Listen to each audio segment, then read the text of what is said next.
It is important to recognize the different operating problems that may occur in wastewater pumping and discharge stations in order to both ensure pumps remain operational and protect personnel from exposure to risks that affect their health and safety.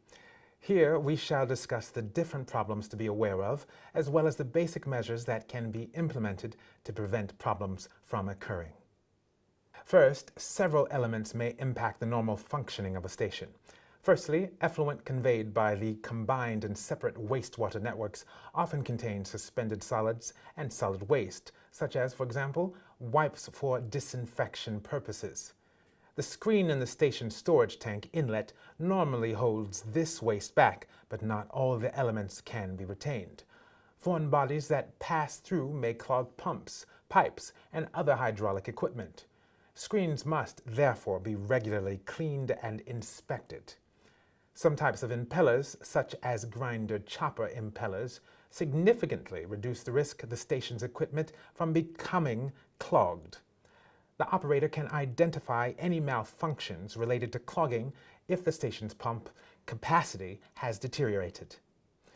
In a combined network, attention must also be paid to another element, the overflow wear or spillway.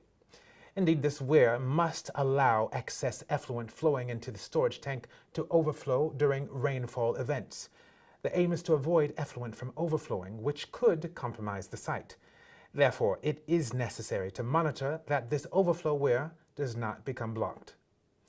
Secondly, the station's tank may gradually fill up with sediment and gravel swept along by the effluent. This deposited material reduces the tank's storage capacity and may negatively impact the pump's suction properties. Preventive maintenance and inspections must therefore be regularly carried out in order to check the level of the sediment buildup in the tank and to schedule cleaning operations if required. Thirdly, care must be taken to ensure that the number of hourly pump startups and stoppages recommended by manufacturers are adhered to in order to avoid damaging the centrifugal pumps. Particular care must be taken at sites where pumps are operated manually. Care must be taken, too, regarding the concentration of hydrogen sulfide, also known as H2S, that is frequently found in wastewater networks. At very low concentrations, it has a characteristic rotten egg smell, easily recognizable, and that is not harmful to health.